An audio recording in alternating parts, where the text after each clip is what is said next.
Now we're going to work on the step method. Now this differs from the direct method in that in the initial step we're going to go from one service department to another. So we'll have a two-step process. First, allocate from one service department to all other departments. And then next, allocate, so follow the direct method to allocate from the remaining service department to production departments. So the main issue is, well, which department to go with first. And some people say we'll go with the S1 because it's first and it's easy to go from left to right. But what you want to do is look at the percentages the percentage of work provided to the other service department.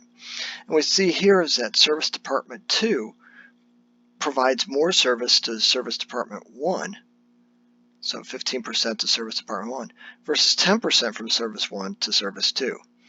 So here we would start with, in this case, we would start with S2.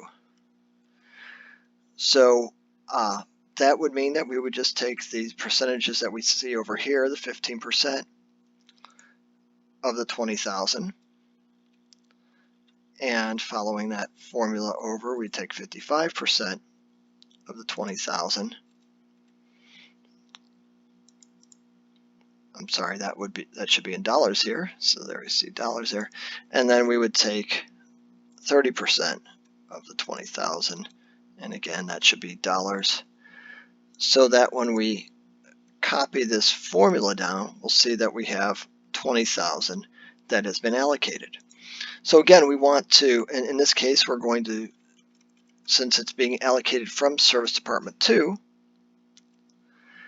we would subtract all of these cells that have the allocation.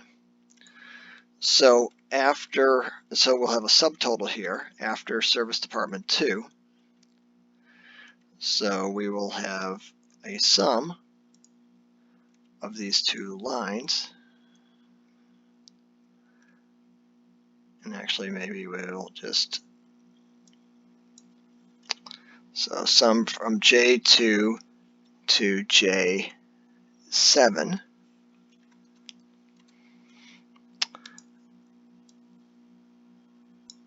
And similarly, we see what happens here. So in the next video, we'll go on to complete the problem for the step method.